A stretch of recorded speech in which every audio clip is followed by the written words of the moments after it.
আজকেও প্রতিদিনের মতো সকালবেলা উঠে চলে আসলাম রান্নাঘরে এসে 2টা ডিম সিদ্ধ দিলাম আমার ছোট বুড়ির জন্য আর ওর বাবার জন্য, কারণ আমার ছোট বুড়ি এখন স্কুলে যাবে ওর বাবার সাথে।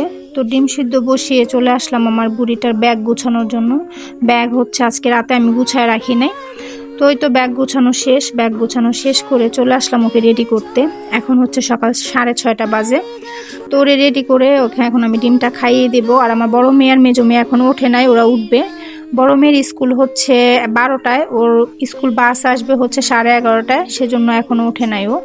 তো এই তো ডিম সিদ্ধ হয়ে গেছে, এখন হচ্ছে আমি ডিমগুলোকে উঠিয়ে নিচ্ছি। একটা ওর বাবাকে দিব আর একটা আমার মেয়েকে খাইয়ে দিব।